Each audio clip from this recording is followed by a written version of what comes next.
get to New York. NYPD. Now, for some of you that don't know, the greatest mayor of all time, Mayor Eric Adams, Mr. Polyamory himself, Mr. Fake Vegan Polyamory himself, is a member of the New York's finest. Okay, he was an NYPD police officer. PD says, don't tell Trump or JD Vance to dial back the racism. Okay, yeah, that's a story where he literally defended JD Vance, being like, "Yeah, I made that shit up about like immigrants eating cats and stuff." That's not violent rhetoric. Saying Trump is doing Hitler speeches when he objectively is doing Hitler speeches, that's really violent rhetoric. Police open. Anyway, speaking of violence and how commonplace it is in our day-to-day existence, let's get to New York. NYPD. Now, for some of you that don't know, the greatest mayor of all time, Mayor Eric Adams, Mr. Polyamory himself, Mr. Fake Vegan Polyamory himself, is a member of the New York's finest. Okay, he was an NYPD police officer.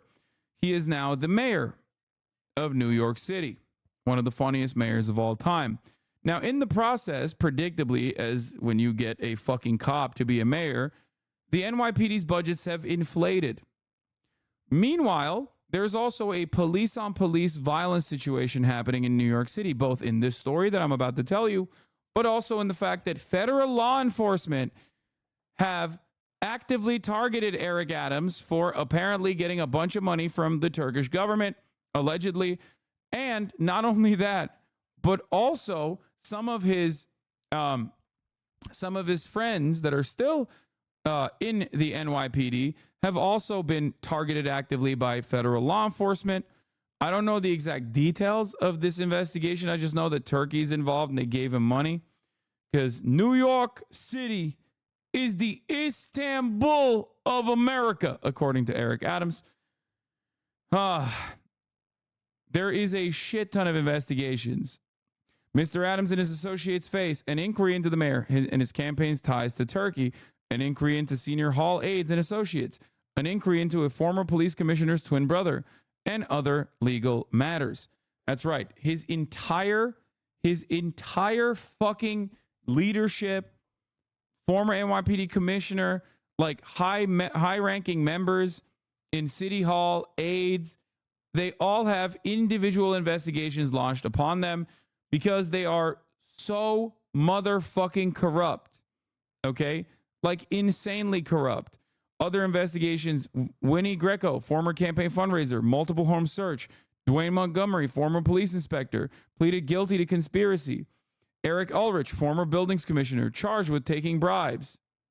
Timothy Pearson, senior advisor to the mayor, he's under active investigation as well, facing several lawsuits, including sexual harassment accusations. Earlier this year, Mr. Adams was also accused. A woman sued Mr. Adams, accusing him of asking for oral sex in exchange for career help in 1993 and sexually assaulting her when she refused. So it's really fucking, I'll be honest, this is the most Chicago New York City has ever been. New York City, the Chicago of America, is what I think. When I see this many investigations into this many high-profile individuals surrounding the fucking mayoral office, I'm not going to lie to you, it feels a lot like is Chicago up in this bitch, okay?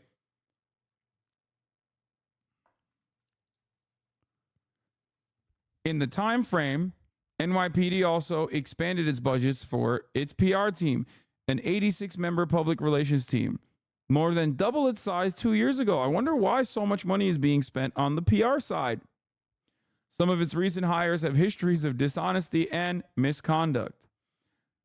That PR team, of course, did the famous Hamas bike chain lie on MSNBC at the heat of the Colombia anti-genocide protests. So there was that.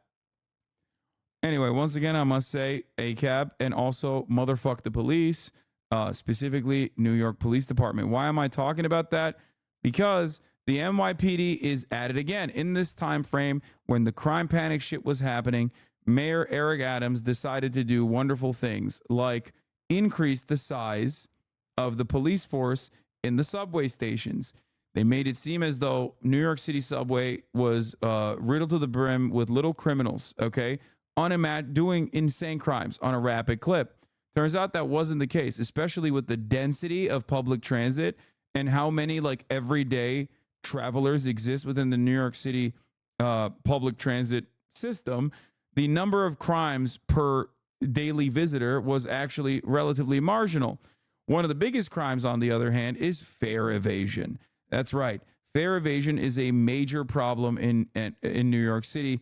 And the only way to solve that problem is by spending multiple billions of dollars, far more than what the fare evasion cost the city, as a matter of fact, in law enforcement. Now, of course, when you put these fucking dickhead cops who just sit around and play Angry Birds on their phones all day, and they get like overtime pay and shit, okay? In these situations, sometimes they're gonna go gung ho when they see a fare evader. Let's take a look. Opened fire on a subway platform on Sunday after they say a man they were trying to stop lunged at them with a knife. 2 innocent bystanders and the suspect were shot, as well as one of the police officers. Lisa Rosner has the latest from Brookdale Hospital. Lisa. Cindy, the officer is here in stable condition. Police say he was shot in the armpit just above his vest. Now, as for the innocent bystanders that were shot, a 26-year-old female is in stable condition at Kings County Hospital, and a 49-year-old man was shot in the head. He is in critical condition at that same hospital. As to be accurate, police in the subways play Candy Crush. I apologize for my mistake. I said Angry Birds. They're playing Candy Crush instead. Well as the suspect, who we're told is a male in his 30s, that was shot in the abdomen. Exclusive video shows a man in handcuffs on the floor of the L train who appears to be the suspect. Police say this all started just after 3 p.m. Sunday at the Sutter Avenue station when the suspect evaded the fare. The NYPD says 2 officers told him to stop multiple times. They also tried using tasers, which didn't work. Police say the suspect advanced on one of the officers with his knife, and that is when they drew their guns. They're subduing him. One of the officers realized that he's... Dude, local news coverage on the matter is so insane. They are such pieces of shit. They made it seem like these brave heroes, okay, were, you know, in the line of fire and got shot by bullets. Who knows who actually shot the bullets? Oh, wait, they're using passive voice. They don't normally use passive voice when talking about how a cop got shot. Why are they using passive? Oh my God, the cops shot each other. Oh my God. Every single time you hear the media, especially local news, talk about a police being shot in passive voice or a bystander being shot in passive voice as though bullets just materialized out of nowhere, know that there was a cop who pulled the fucking trigger. And yes, lo and behold, a bystander that was shot by the police, and so was another fucking cop. What sparked this insane mass shooting that occurred at the New York subway? Oh, that's right. $2.90 in fare evasion. Thank God for the police, dude. Holy shit. hit as well. He helped his partner, put the man in handcuffs, and when they saw where the man was wounded, they started performing life-saving measures. That's also a lie. They did not do that. The only thing they did was handcuff the person. They shot him, and then they handcuffed him. Okay, shot by NYPD bullets. 4 people were shot by NYPD bullets, including a bystander who was struck in the head. No, Gothamist doesn't LARP for the NYPD. I feel like I feel like they're not doing. I don't think Gothamist does passive voice. They're just openly saying, like, you know, the NYPD shot 4 people.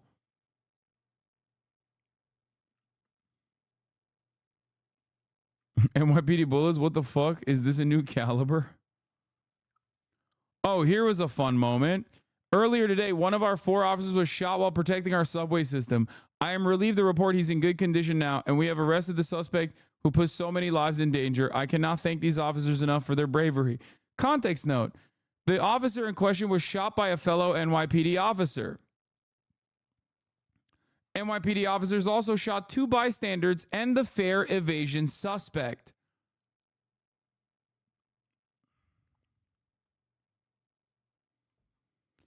Officer and 3 others injured by police gunfire and subway station clash. When officers shot a man wielding a knife on a platform in Brooklyn, an officer and 2 bystanders were also hit. The police said 1 bystander was in critical condition. Officer and 3 others injured by police gunfire. A late summer afternoon in an elevator. Okay, I don't want to fucking get into it. Several thousands of dollars in hospital fees to prevent a $2.90 fare evasion. Also, at the minimum, I don't know what the cost associated with, like, you know, jailing someone for an entire year is in the state of New York. But I can tell you in the state of California, I believe it's around $183,000. So it doesn't make mathematical sense to try to actively jail someone because the cost of that is significantly higher.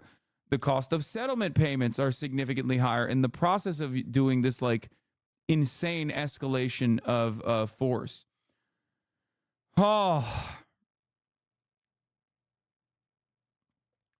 If journalists have any interest in doing journalism anymore, or they just want to be stenographers with the NYPD, you're all embarrassing. It started because somebody wanted to come to the transit system with a weapon. Somebody who, as the mayor said, had a history of crime and a history of violence and even gun charges, Lieber said. Great. Did they know that? No, they didn't. They did not know that. They shot him because of fare evasion. Okay, first and foremost, they shot him because of fare evasion. Wasn't there a separate story, by the way, where there was a dude with a knife and the NYPD failed to apprehend him, like, I think around the same exact time? Here's Talia Jane. She sent me this link. Let me take a look. Oh man, the NYPD is having a hell of a time. That knife they said the man they shot on the L train had, apparently they're now saying someone removed it, as in NYPD failed to secure a weapon. They also claim posed a serious threat of harm to themselves and others. The Force Investigation Division is seeking to identify and apprehend an unidentified perpetrator depicted above, who removed the knife from an ongoing crime scene on the L train on September 15th.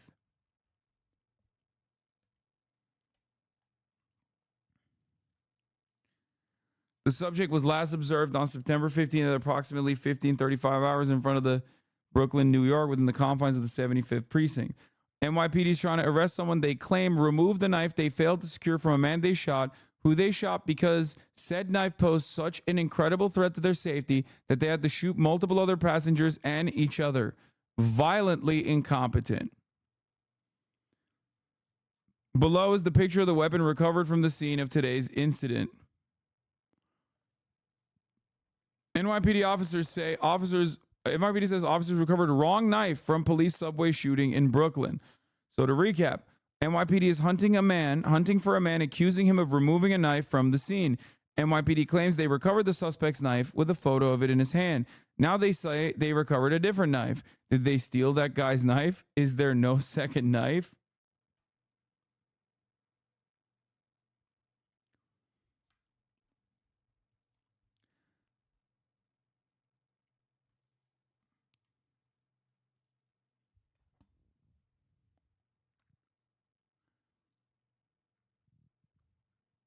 Anyway.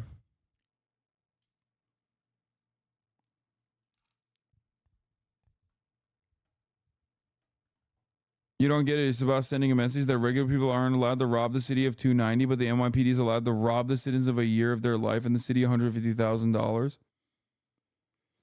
Yeah.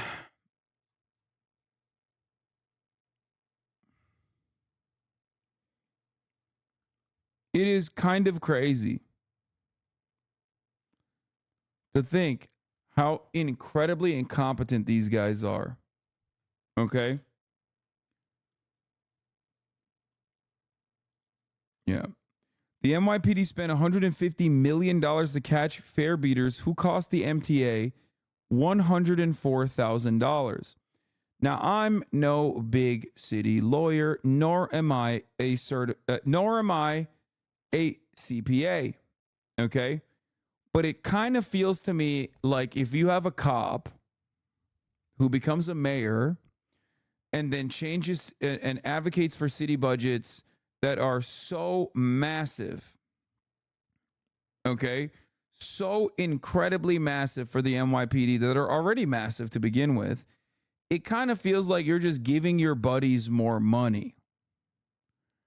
And considering that your buddy's job is to just sit around and like shoot people when they feel like it, and maybe sometimes even themselves, it feels like you have brought this upon New York City. One famous story of the crime panic that occurred in New York, I remember talking about it, was when Governor Kathy Hitler, okay, when she became governor, one of the things she did was put the National Guard. She deployed the National Guard in New York City subways. Now, there wasn't an increase in crime in New York City subways that was noticeable or significant, but Kathy Hitler did that anyway. Okay? It turns out people were more scared because the National Guard was at the subway stations. That is the state of affairs in the New York Democratic Party. Never forget, the New York Democratic Party and the California Democratic Party are the absolute worst version of the Democratic Party. These are safe havens where some of the most progressive Democrats are supposed to thrive. Did you see Richie Torres shit, bro? Just a straight fascist? Oh, I did. I think I know what you're talking about. He came on television and was like, we need to kill students that fucking say Israel is mean.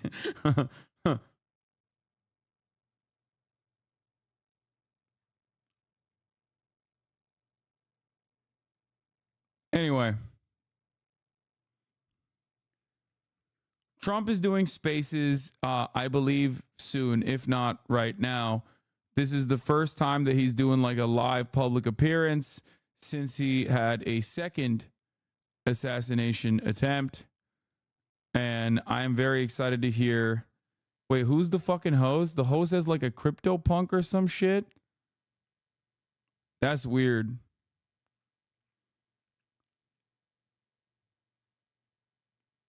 Did you miss the CNN docuseries? No, but you will be missing this if you don't subscribe at the top of the hour, because a 3-minute ad break is coming for you.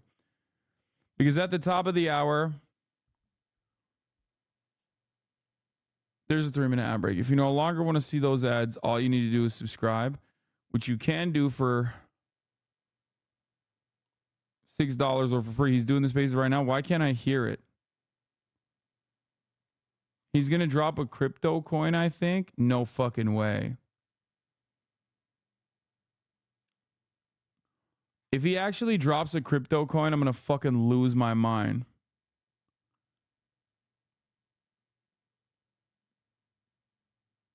Anyway, here's the 3-minute ad break. I'm going to give you guys a fun little thing to watch before we get to the Trump potential crypto release. Moodang.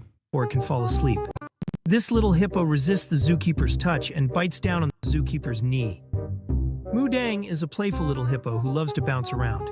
It often keeps its mouth open, and it must have a lot of fun every day before it can fall asleep. Even when it is asleep, it still twitches its limbs. It really enjoys playing with water and takes a bath every morning. Its slippery body makes it prone to slipping. For its safety, the zookeeper sometimes restricts its movements, which makes Moodang very angry, and it turns its back on the zookeeper. At this point, the zookeeper will give its rear a light pat. Moodang, annoyed by the disturbance, will jump up in anger, and later bite the zookeeper's knee in secret. After releasing its frustration, Moodang will then willingly approach the zookeeper again. Its cuteness... I'm not going to lie, I would kill for Moodang. Like, I would ride into battle. Call me Ryan Ruth, but instead of Ukraine, Moodang is the entity, being, deity, whatever you want to call it, that I would be tweeting at fucking Zell Disney over, okay? The absolute best. And liveliness have earned it a large following, and this superstar even has its own blush endorsement. The name Moodang actually translates to elastic pork. Do you like this stretchy little hippo? I'm a moo dengus. Me too.